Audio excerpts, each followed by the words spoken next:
gimana kita mau mencapai Indonesia emas 2045 kalau manusia-manusianya ya oke lah mencapai deh 80 tahun usia angka harapan hidup. Tapi 80 tahun ini sakit-sakitan. Iya. Apa pertimbangannya? Iya betul. Apa manfaatnya dan apa dampak buruknya bagi kita? Kita nggak pernah ditanya. Itu agenda setting loh. Kita mencegah orang-orang inkompeten, kita mencegah orang-orang problematik, kita mencegah para pelaku kejahatan seksual, kita mencegah para koruptor itu untuk masuk surat suara.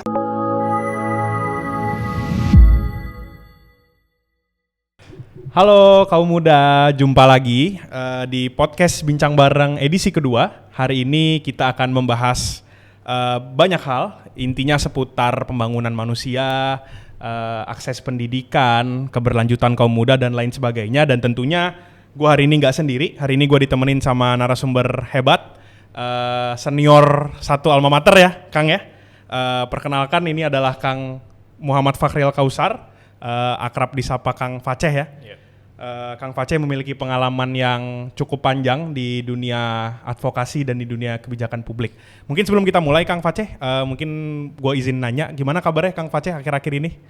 Alhamdulillah baik, ya cukup padat. Biasanya emang kalau misalnya kerja di bidang pembangunannya, biasanya ya cukup naik turun aja sih, ada bergantung sama isu, kondisi di luar seperti apa, momen-momen yang memang mempengaruhi pekerjaan, termasuk juga soal siklus program. Biasanya karena kan namanya bekerja di non-government itu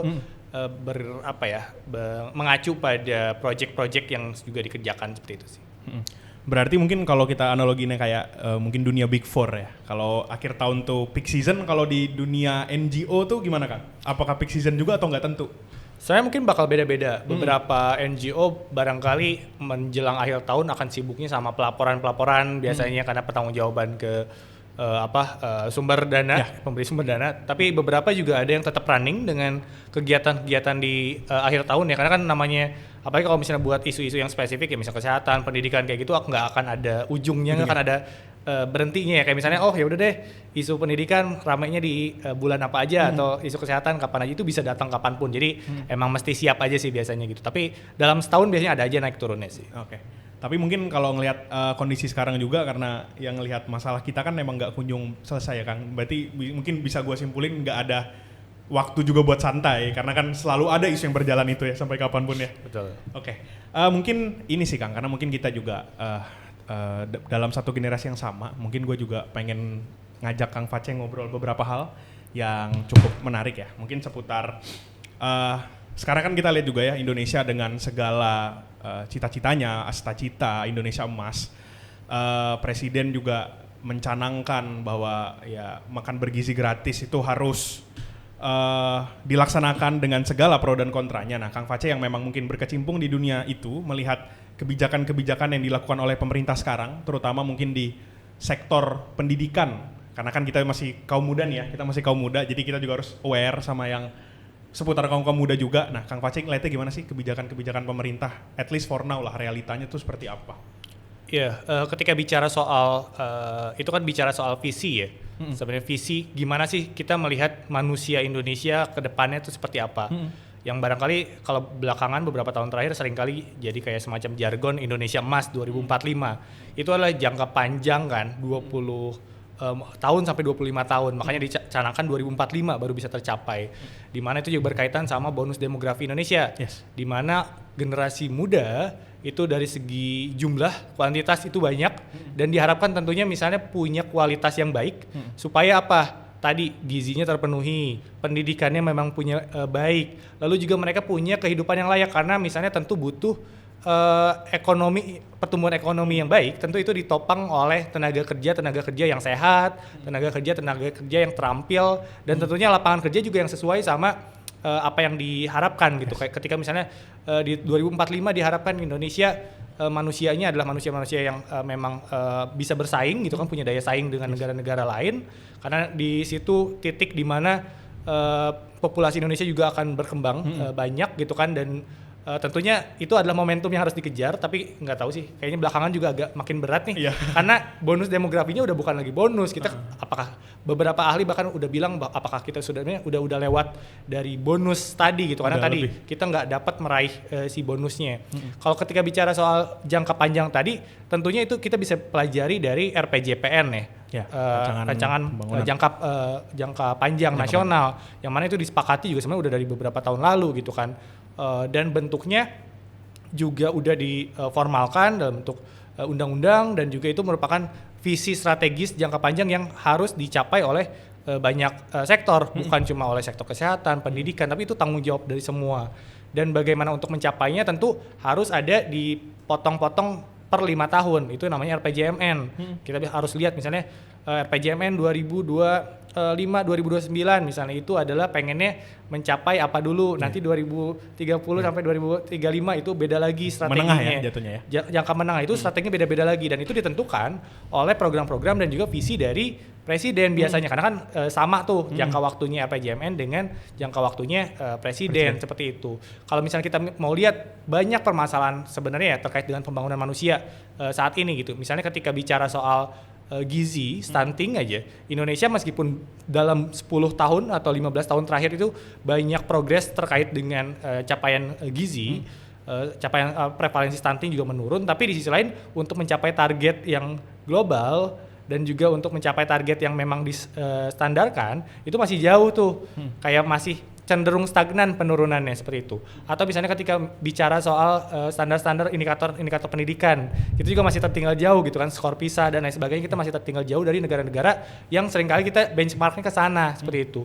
Atau misalnya ketika bicara soal kesehatan, banyak juga capaian-capaian kesehatan itu ya mungkin karena saya juga bekerja di bidang pembangunan kesehatan. Yes. Kita lebih aware terhadap indikator-indikator kesehatan. Misalnya nih, ada tren dalam 10 tahun terakhir penyakit tidak menular itu meningkat. Jadi biasanya kalau 20 tahun lalu, 30 tahun lalu, itu masih banyak nih penyakit-penyakit menular. Kayak misalnya ya malaria, HIV, TBC. Tapi sekarang 10 tahun terakhir, trennya itu malah lebih yang trennya meningkat adalah penyakit tidak menular. Apa tuh? Diabetes, penyakit jantung, Gaya hidup ya? stroke, gaya hidup, lingkungan, itu kan sangat-sangat mempengaruhi. Jadi gimana kita mau mencapai Indonesia emas 2045, kalau manusianya ya oke lah mencapai deh 80 tahun usia angka harapan hidup, tapi 80 tahun ini sakit-sakitan. Kan itu juga menjadi problem seperti itu sih mungkin. Oke. Ya berarti memang kesimpulannya mungkin kalau kita bicara tentang visi ke depan ya, banyak aspek-aspek yang harus dipenuhi Kang ya. Mungkin memang bukan hanya pemerintah ya, kalau teman-teman ya. Memang dari sisi kita juga sebagai sumber daya manusianya. Nah, tapi kan kita nih kalau ngomongin kita sebagai ya manusia atau rakyat yang hidup di suatu negara, tentunya kan kita butuh wadah-wadah juga ya, Kang ya. Dan mungkin sekarang kita ngelihatnya juga apa ya? Mungkin sebagai kita yang sekarang berkegiatan di Jawa mungkin sudah cukup merasa puas, sudah cukup merasa cukup dengan semua fasilitas yang kita dapetin. Cuman ya pada nyatanya juga mungkin beberapa waktu lalu juga kan teman-teman juga lihat bahwa di Sumatera ada bencana banjir yang cukup memilukan juga, dan itu juga menurut gue bukti dari apa ya, ketidakpiawaian negara dalam mengurus seluruh rakyatnya. Jadi kan rakyatnya bukan hanya Jawa gitu loh. Nah menurut Kang Face sendiri gimana tuh dalam konteks mungkin pembangunan manusia yang seadil-adilnya, karena kan kalau sila kelima Pancasila keadilan sosial bagi seluruh rakyat Indonesia, harusnya itu juga bisa dicanangkan dong dalam banyak hal ya. Mungkin terutama dalam segi kesehatan dulu deh kita bicara deh. Kang Face ngeliatnya gimana dari pengalaman riset Kang Face? Iya, soal ini saya selalu keinget apa kata Bapak Presiden ya, bahwa kita ini bangsa yang besar gitu kan, sambil gebrak-gebrak meja tuh. Ya betul. Dan tantangannya dari bangsa yang besar adalah bukan cuma dari segi geografis, tapi kompleksitas masalah juga sangat-sangat besar. Ketika kita misalnya bicara soal pembangunan kesehatan tadi contohnya gitu, kita mungkin bisa melihat bahwa kita sebagai orang yang tinggal di Jakarta, di Pulau Jawa atau di Jawa Barat yang mungkin akses dari pendidikan, akses dari lapangan pekerjaan, akses dari teknologi, akses dari jalan, jembatan, pembangunannya, terus juga terkait dengan fasilitas kesehatan itu udah memadai. Sehingga bias pandangan kita bahwa Indonesia sudah baik nih, Indonesia udah ada MRT gitu, Indonesia udah ada LRT. Di Jakarta doang. Tapi kan itu Jakarta gitu, kita seringkali lupa pandangan bahwa sebenarnya di daerah-daerah lain itu bahkan untuk punya terminal aja susah, atau punya BRT atau punya angkot yang emang bisa reliable diandalkan itu juga susah gitu. Jadi pandangan-pandangan bahwa one size fit for all itu menjadi problem paradigma pembangunan kita dalam beberapa periode ke belakang. Menganggapnya bahwa ketika suatu cara itu baik, maka dia ketika diterapkan satu Indonesia akan baik. Padahal pendekatan seperti itu yang justru berbahaya. Oke, memang semua merata, semua dapat. Ketika misalnya satu anak harus mendapat MBG, maka semua anak di Indonesia harus mendapat MBG. Tapi problemnya, anak di Jakarta dengan anak misalnya di daerah lain, tentu kebutuhan gizinya berbeda. Betul. Ambil contoh MBG di Jakarta, itu angka obesitas dan overweight anak usia sekolah, mau itu 5 sampai 12, 13, 15 sampai 16, 18 tahun, itu angka obesitas dan overweightnya di atas rata-rata nasional. Wow. Oke. Tapi intervensi gizi yang diberikan sama anak di Jakarta dengan anak misalnya di Madiun, anak di Sumba dan lain sebagainya. Cara pandang yang mungkin one size fit for all itu yang barangkali perlu kita kritisi, perlu kita pikirkan ulang. Kayaknya justru resource yang kita kan terbatas ya. Kapasitas fiskal kita itu terbatas. Iya kan? APBN kita terbatas gitu. Sehingga dengan segala keterbatasan fiskal tersebut mestinya bisa dikelola dengan baik, membuat skala prioritas yang tentunya lebih baik sesuai dengan kebutuhan. Misalnya anak-anak di Jakarta butuh intervensinya tentu yang lebih berbeda. Misalnya karena overweight dan juga obesitasnya lebih tinggi, mereka kasih program intervensi gizinya justru jangan langsung kayak memberi makanan yang sama dengan di daerah lain, tapi mereka harus dijejelin dengan aktivitas fisik. Anak-anak di Jakarta misalnya harus lebih rajin untuk jalan kaki atau senam, olahraga dan sebagainya. Itu perlu disesuaikan tuh dengan kacamata yang tentunya unik, berbeda di tiap-tiap daerahnya gitu. Dengan strategi yang tentunya berbeda tersebut, kapasitas fiskal yang tadi terbatas bisa lebih dialokasikan dengan lebih tepat sasaran gitu kan. Karena kan uang kita setiap tahun juga ya yang diketok sama Pak Purbaya ya kemarin misalnya APBN itu sangat-sangat terbatas. Betul. Ketika kita tidak memikirkan bahwa satu daerah itu kebutuhannya berbeda dengan yang lain, maka akan sulit tuh untuk mencapai namanya keadilan. Kenapa? Karena nganggapnya semua dapat itu adalah adil. Padahal belum tentu ketika semua dapat hal yang sama dengan porsi yang sama itu adil. Karena beberapa daerah, beberapa anak, beberapa manusia di belahan Indonesia yang lain itu membutuhkan insentif lebih besar, bantuan lebih besar, intervensi yang lebih intensif gitu. Seperti itu sih. Berarti mungkin memang kesimpulannya keadilan itu nggak harus 50-50 Kang ya dalam segala hal ya. Jadi ya tergantung porsinya. Tadi gue juga baru tahu jadi teman-teman kalau memang ternyata indeks obesitas di Jakarta lebih tinggi ya dibanding yang lain. Tapi ya sepengetahuan kita juga MBG penyalurannya memang semuanya menunya disamaratain ya Kang ya.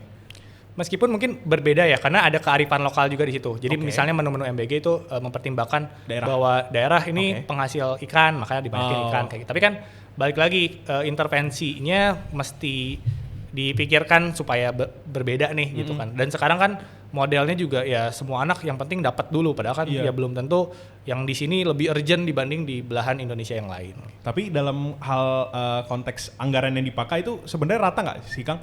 Kalau dari riset atau informasi yang sudah didapatkan untuk di wilayah Jakarta dengan wilayah yang lainnya, apakah anggaran yang dikeluarkan itu sama proporsinya atau enggak? Ya, ini mungkin bisa ambil contoh beberapa ya. Kalau misalnya dalam konteks MBG tentunya karena bisnis modelnya yang tidak memungkinkan untuk merata dengan cepat. Kenapa? Karena biasanya titik-titik dapur SPPG itu berada di pusat kota. Kenapa? Lebih strategis, lebih padat, ya kan, penduduknya, sekolahannya lebih banyak, distribusi ongkosnya nggak terlalu mahal.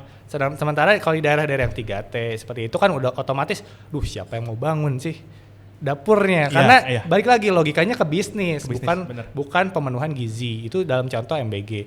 Kalau misalnya dalam contoh misalnya yang lain ya, dalam case kesehatan misalnya, ketimpangan semacam itu juga kerasa. Kenapa? Karena fasilitas kesehatan itu meskipun kita punya jaminan kesehatan nasional, 98% orang Indonesia udah tercover oleh JKN tadi, BPJS. Ada yang dibayarin pemerintah, ada yang emang bayar sendiri sebagai pekerja, seperti itu kan. Tapi di sisi lain kita lupa bahwa fasilitas di tiap-tiap daerah itu berbeda. Jadi misalnya kita sebagai orang yang tinggal di Pulau Jawa itu sama-sama punya kartu BPJS, bisa mengakses BPJS dengan orang yang misalnya ada di Maluku atau di Papua segala macam. Tapi ketika misalnya saya menderita penyakit yang sama dengan saudara saya yang ada di Papua, saya pengen mengakses layanan kesehatan, perawatan di Vaskes, saya mudah di Jakarta. Mau nunjuk RSUD mana juga bisa. Dokternya banyak.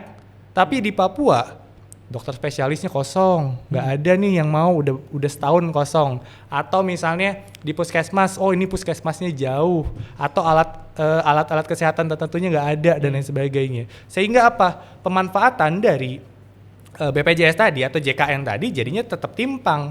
Meskipun tadi semua orang sama. Nih, punya yang sama. Bayarnya pun sama. Iya. Gitu. Tapi balik lagi ketika pengen mengakses, justru pemanfaatannya, utilisasinya itu yang akhirnya menghadapi ketimpangan seperti itu. Dan mestinya ada intervensi-intervensi yang juga membuat tadi ketimpangan tadi nggak terlalu jauh lah gitu, sedikit demi sedikit tuh merata seperti itu. Mulai dari fasilitasnya yang emang punya kualitas yang sama, bahwa tenaga kesehatannya harus disebar dengan lebih merata kayak gitu sih. Dan itu ya Kang, yang mungkin sering luput dari maksudnya cara berpikir pemerintah dan para pemangku kepentingan. Dalam artian sebenarnya kan masalah ketimpangan ini dalam hal banyak ya, bukan hanya kesehatan, ini kan sudah berlangsung cukup lama. Tapi entah kenapa mungkin entah nggak jadi fokus mereka, entah mereka nggak sadar atau gimana, itu juga mungkin kebingungan buat gue ya. Karena kan ini udah cukup lama dan menurut gue sih nggak sesusah itu buat memeratakan hal-hal yang memang udah seharusnya jadi hak rakyatnya kan. Betul ya Kang ya?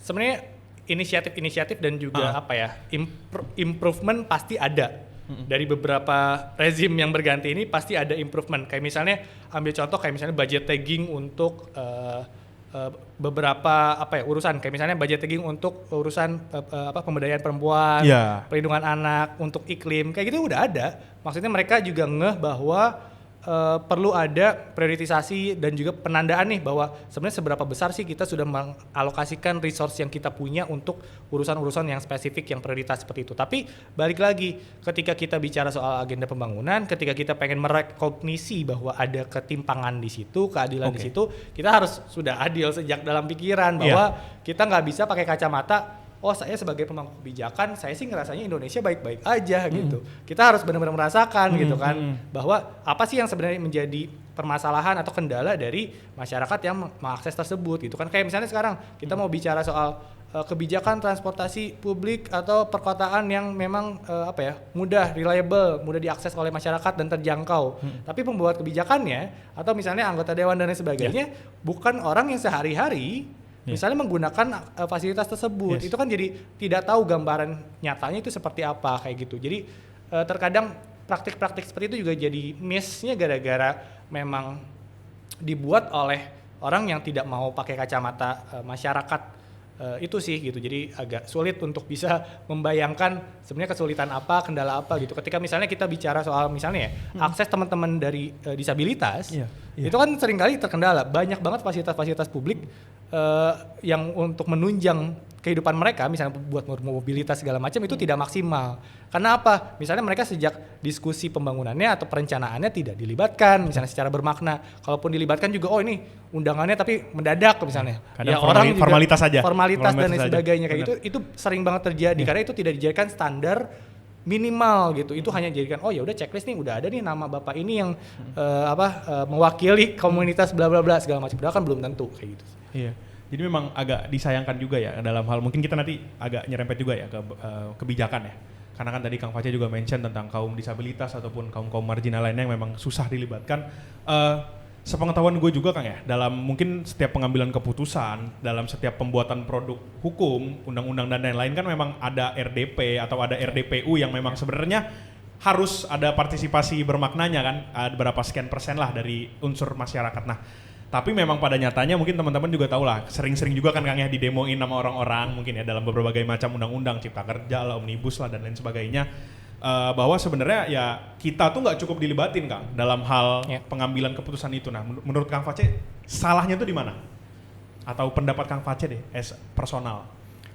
Sebenarnya barangkali ketika bicara soal momen pelibatan ya, kita juga mesti paham bahwa momen ataupun fase-fase di mana kita sebagai masyarakat sipil bisa dilibatkan itu bukan cuma dalam proses formulasi, tapi juga agenda setting.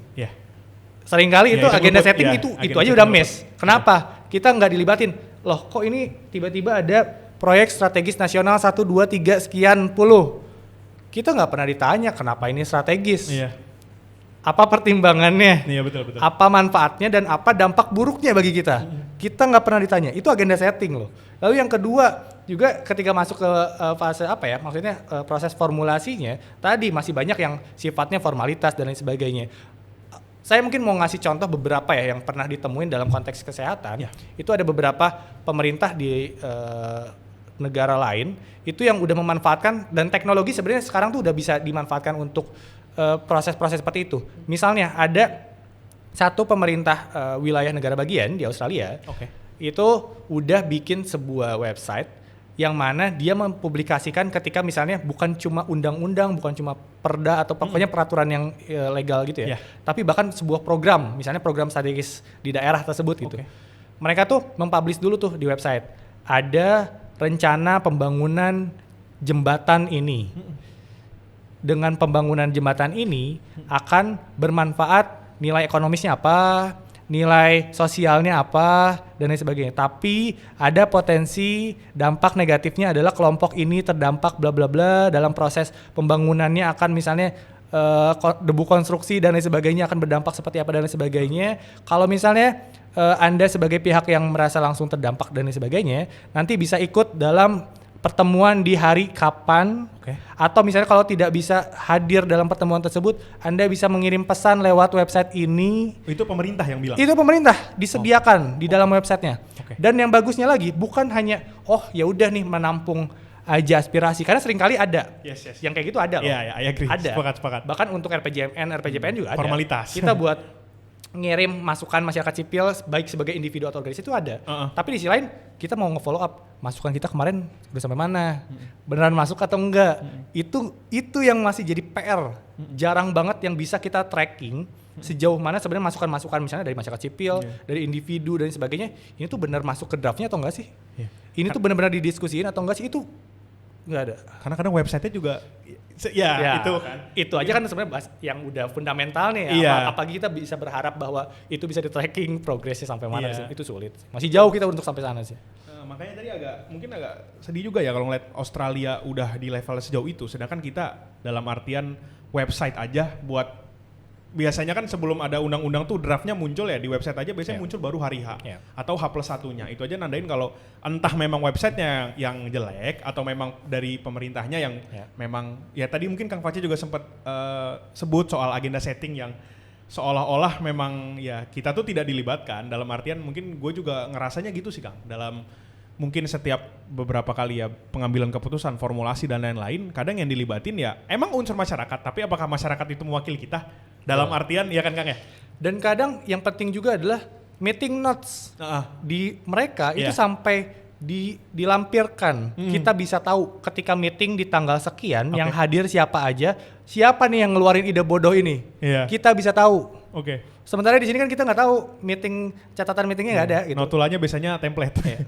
Ya itu juga jadi agak suatu kebingungan lah ya buat kita. Jadi benar sih kalau mungkin kita juga ingin menuju jadi negara maju ya masih jauh, karena ini juga sih Kang mungkin dari pengalaman gue juga ya, kalau setahu gue tuh rumah-rumah rakyat ya nggak hanya DPR lah ya, kantor-kantor pemerintah di luar negeri sana, negara-negara maju tuh ya mereka buka open for public dan aksesnya tidak tertutup ya. Kang Faci setuju, mungkin Kang Faci pernah juga lah berapa kali mungkin ke DPR, ke lembaga-lembaga lain, menurut gue itu aksesnya terlalu bukan elit ya, tapi mungkin terlalu eksklusif ya, bisa kita bilang ya. Bahkan dari segi tata ruang, itu sudah didesain untuk tidak memungkinkan kita approach anggota dewan kita. Di beberapa negara yang memang sudah memikirkan hal tersebut, pagar-pagarnya dicabut. Sehingga meninggalkan menipiskan barriers antara warga dengan anggota dewannya atau misalnya perwakilannya dan lain sebagainya kayak gitu. Sementara kita kan jarak dari pagar DPR ke gedungnya udah jauh banget. Kita teriak-teriak dari luar, nggak ngaruh. Itu dari lantai sekian udah nggak kedengeran. Dari dalam tuh nggak kedengeran. Bener. Jadi memang agak susah juga kalau ngomongin hal itu ya. Tapi Kang Faci mungkin setuju nggak dalam artian efek-efek domino atau hal-hal yang terjadi di proses pengambilan kebijakan sekarang, di dalam hal segala dinamika politik yang terjadi itu adalah akibat dari sistem politik kita yang cacat atau yang cost politiknya terlalu mahal dan sebagainya. Mungkin Kak Face mungkin bisa di-share dikit lah teman-teman ya. Mungkin tadi kan kita udah bahas pendidikan, kesehatan, mungkin agak yang seputar ya politik sedikit. Itu menurut Kak Face gimana tuh? Sistem politik kita kah yang gagal, atau cost-nya terlalu mahal, atau orang-orangnya aja yang nggak mau berubah dan adaptif? Gimana tuh Bang? Ini berat dan udah lama lagi nggak ngomongin ini ya. Nggak apa. Sebagai lulusan ilmu politik, tapi yang saya pahami dan saya yakini adalah memang tadi sepakat tentang sistem politik. Tapi ketika bicara soal sistem politik, bukan cuma cost dari politiknya aja yang mahal, tapi sistem politiknya yang memang tidak memungkinkan para aktor yang terlibat di dalamnya untuk accountable, untuk bisa mempertanggungjawabkan apa yang mereka kerjakan dan apa yang tidak mereka kerjakan. Politik kan soal itu ya, tentang apa yang dikerjakan dan apa yang tidak dikerjakan. Sulit untuk menagih misalnya anggota DPR yang kerjanya nggak bener. Mereka gampang tinggal ngomong, ya nanti nggak usah dipilih aja 2029. Nggak bisa, masalahnya nggak bisa, nggak sesimpel itu. Kenapa? Mestinya yang ngefilter orang-orang problematik, yang bermasalah, yang inkompeten segala macam adalah partai politik, bukan masyarakat awam.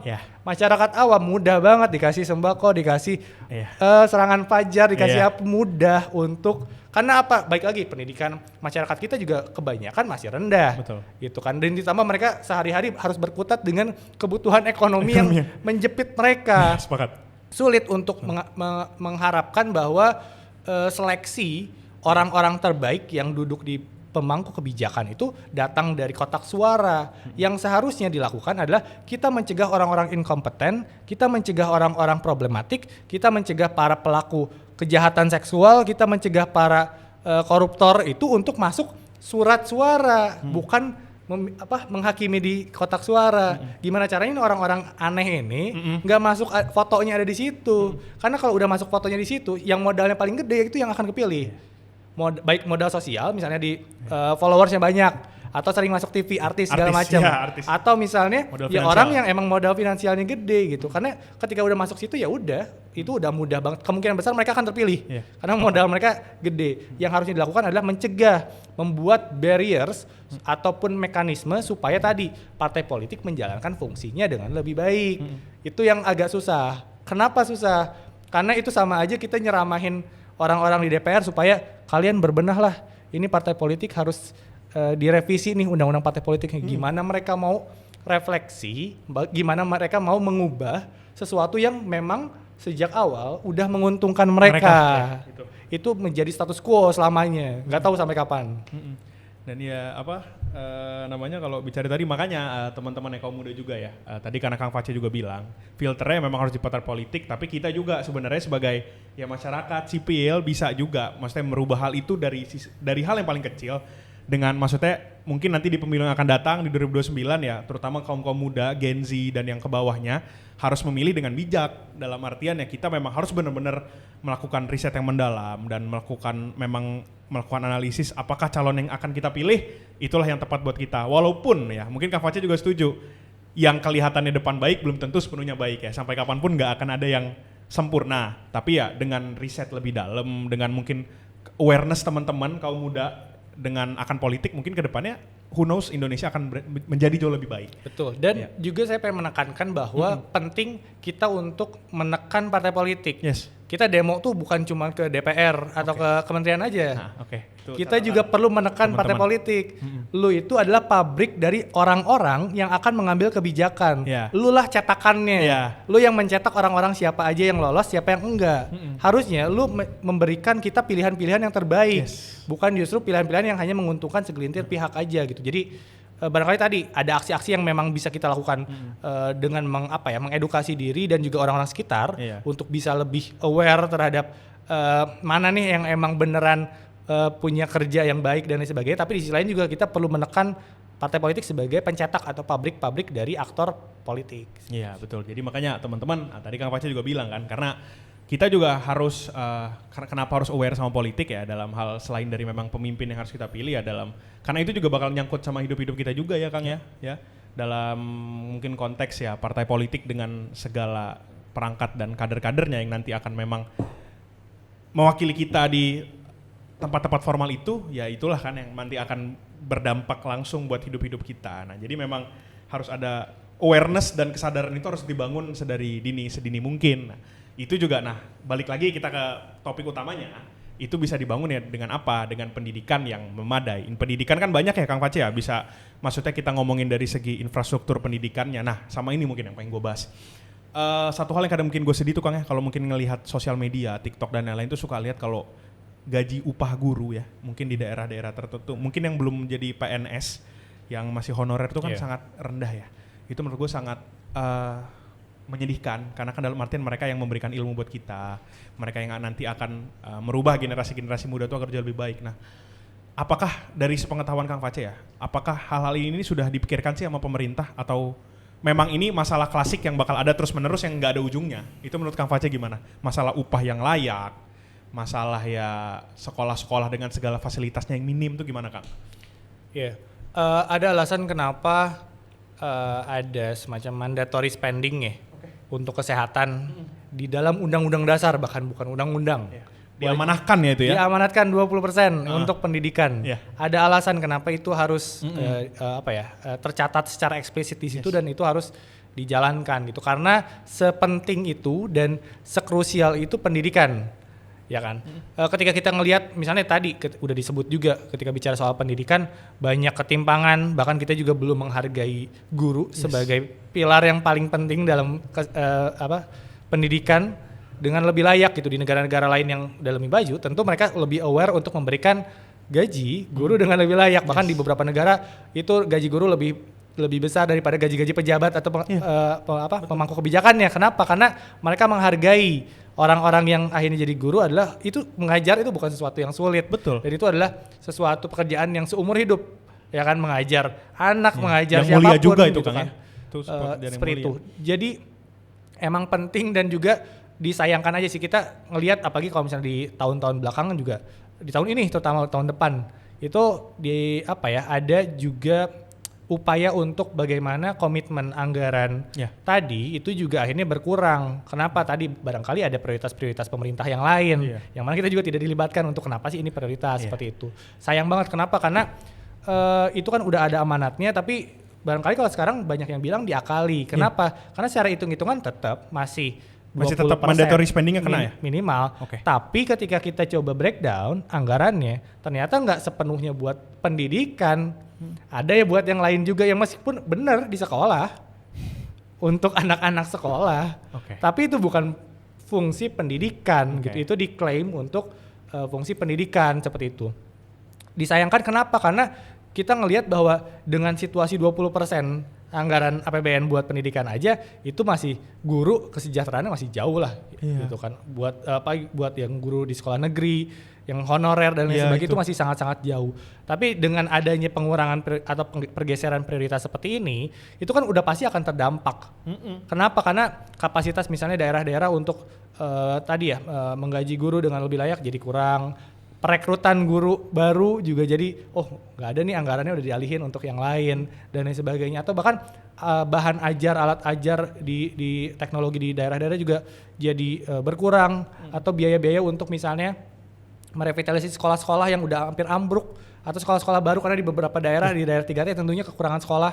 Banyak anak sekolah yang harus berjalan sekian kilometer, berjam-jam hanya untuk pergi sekolah. Dan ada guru juga yang berjam-jam harus menempuh perjalanan hanya untuk mengajar seperti itu. Dan itu kan belum direkognisi bahwa banyak kesulitan-kesulitan yang sebenarnya itu mestinya difasilitasi. Kalau memang kita merasa bahwa kita pengen mencapai Indonesia Emas 2045, jangan dong upaya yang kita lakukan tuh kontradiktif dengan tujuannya. Kalau kita pengen mencapai A, ya caranya juga harus benar untuk mencapai A. Bukan dibikin berliku-liku biar jadi A. Iya, itu dia gitu. Jangan cuman udah diklaim ini buat A kok gitu.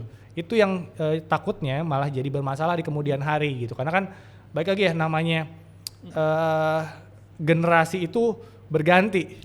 Iya kan?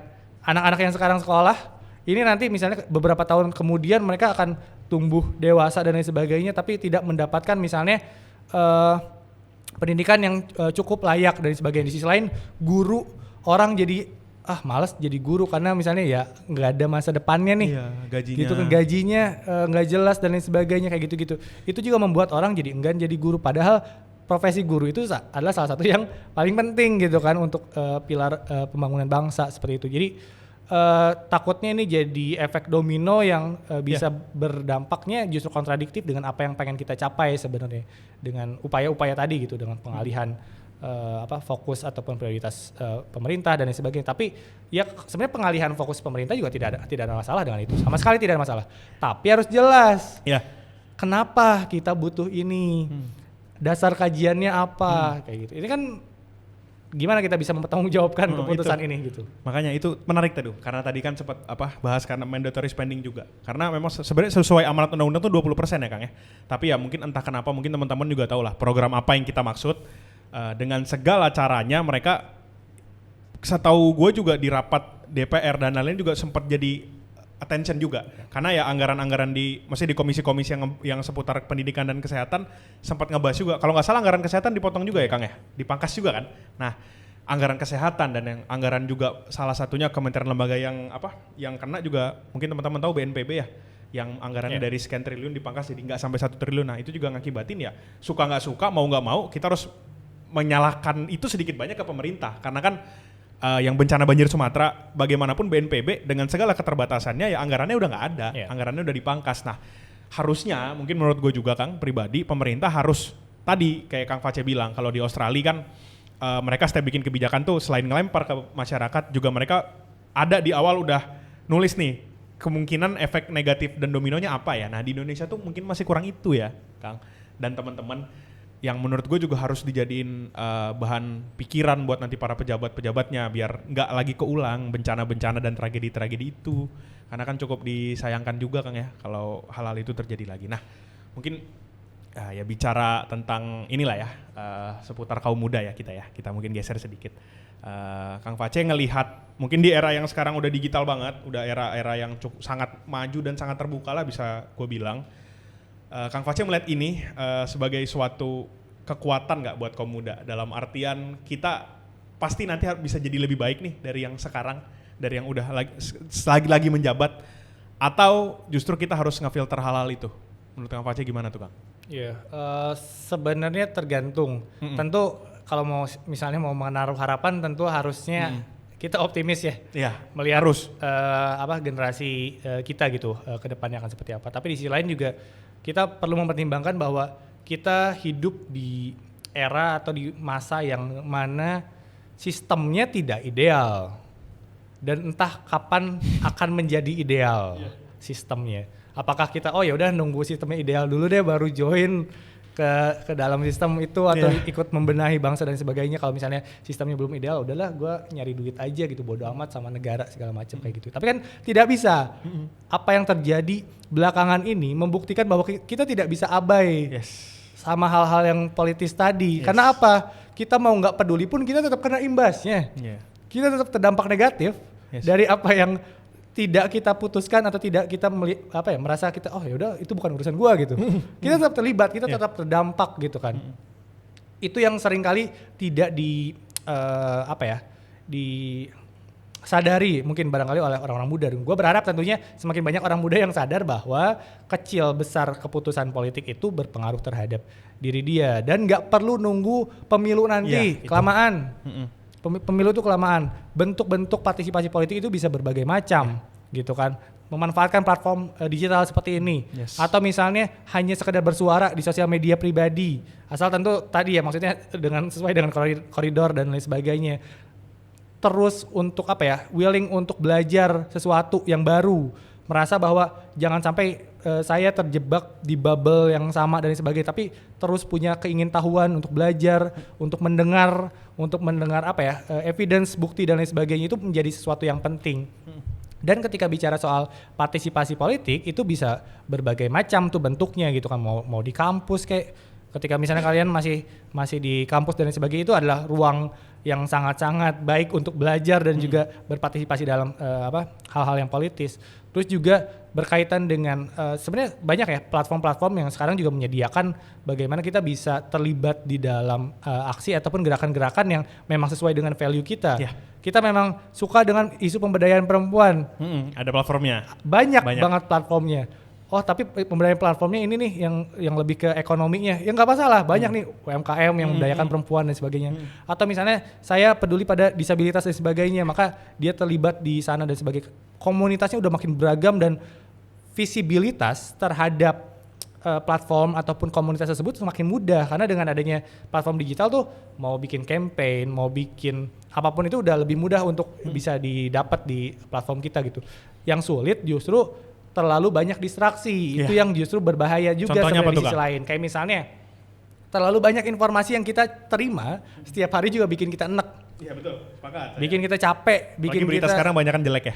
Tiap hari berita jelek segala macam udah pasti bikin capek juga kan. Atau misalnya kita scrolling HP juga terlalu sering juga udah pasti terlalu banyak informasi yang kita serap di setiap harinya dan itu bikin kita menjadi sulit untuk membedakan ataupun memprioritaskan mana sih yang paling penting buat kita, mana sih informasi yang emang benar atau tidak, mana sih informasi yang emang punya manfaat untuk kita dan tidak dan lain sebagainya. Itu yang barangkali menjadi dua sisi mata pisau aja sih yang perlu kita hati-hati. Di satu sisi makin mudah kita untuk mengakses informasi, tapi di sisi lain terlalu banyak distraksi yang membuat kita juga jadi bahkan nih misalnya hari ini kita menyuarakan isu A, B, C, kita keras nih, kita menyuarakan, kita peduli dan lain sebagainya. Besok tuh isunya udah beda lagi. Dan ada aja kelakuan aneh misalnya dari pejabat statementnya apa atau misalnya kejadian apa segala macam yang bikin kita udah lupa lagi nih sama yang kemarin. Itu. Menjaga napas dan juga fokus kita itu juga jadi salah satu yang penting sih buat generasi sekarang. Dan template orang Indo tuh apa Kang? Menurut gue ya cepat marah cepat lupa juga. Jadi ya itu lagi teman-teman ya. Tadi baiknya juga kan menurut tadi gue sepakat sama yang Kang Face bilang dalam hal kita bernegara terus kita juga nanti bermanfaat buat orang tuh nggak harus dan berpartisipasi politik nggak harus kita terjun ke partai Kang ya. Nggak harus kita marah-marah dan setiap pemilu enggak. Banyak platform-platform yang bisa di-utilize kan dalam artian sekarang kan gue juga ada era digital ya teman-temannya sama kayak mungkin kita nih di Bincang Muda kita diskusi-diskusi begini itu juga ada salah satu bentuk dari ya pemberdayaan politik bisa juga dengan platform Instagram, platform lain-lain ya Kang ya. Jadi nggak harus formal lah teman-teman dalam hal kita itu terutama kan kita juga sebagai generasi muda tentunya mungkin banyak hal-hal yang kita dapetin yang generasi dulu nggak dapet ya Kang ya itu suatu privilege juga menurut gue hidup di era digital itu. Nah mungkin karena kita juga udah cukup panjang nih bicara nih Kang. Mungkin gue pengen nanya sedikit terakhir. Mungkin pesan Kang Face dan ya pesan Kang Face buat mungkin kaum muda di Indonesia. Nanti teman-teman yang nonton nih. Dan mungkin sedikit lah buat pemerintah tuh apa. Tapi mungkin lebih ke kaum mudanya lah. Sebagai Gen Z yang mungkin sudah menginjak dewasa ya Kang ya. Sudah menginjak generasi umur yang lebih lanjut gimana Kang?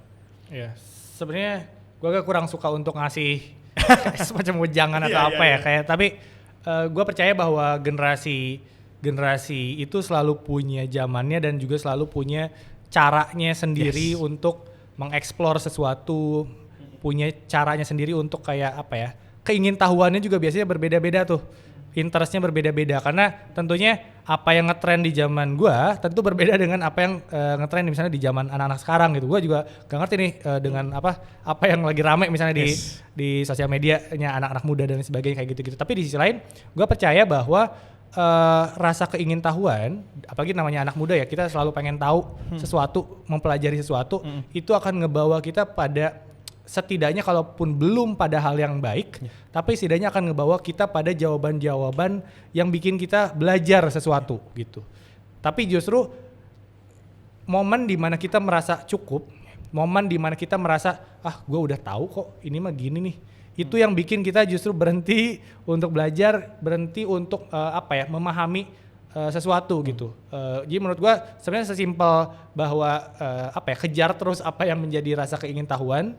Dengan cara ngobrol dengan banyak orang, ikut komunitas. Bisa dengan cara apapun ya. Dengan cara apapun gitu dan belajar itu ya tadi bisa dua arah juga itu akan jauh lebih baik karena jatuhnya kita bisa mempelajari perspektif orang gitu kan, kita tidak tertutup pada oh ya udah kita taunya sih seperti ini gitu kan. Itu yang justru menurut gua berbahaya, dan dengan adanya platform digital seperti ini sebenarnya itu menjadi akses yang memudahkan aja sih kita untuk bisa mempelajari sesuatu, untuk menambah pengetahuan kayak gitu. Seperti itu. Lagi-lagi apa teman-teman ya, jangan berhenti belajar ya Kang Pace ya, karena sampai kapanpun ya kita nggak akan pernah cukup sama ilmu yang kita punya, bakal terus yang bisa kita gali ke depannya. Ya mungkin sekian ya teman-teman ya, mungkin terima kasih banyak Kang Pace buat obrolan insightful-nya, buat wawasan-wawasannya. Nanti kita pasti akan ketemu lagi sama Kang Pace, dan teman-teman jangan lupa juga buat like, comment, and subscribe di podcast video Bincang Muda, dan sampai jumpa di podcast selanjutnya. Terima kasih.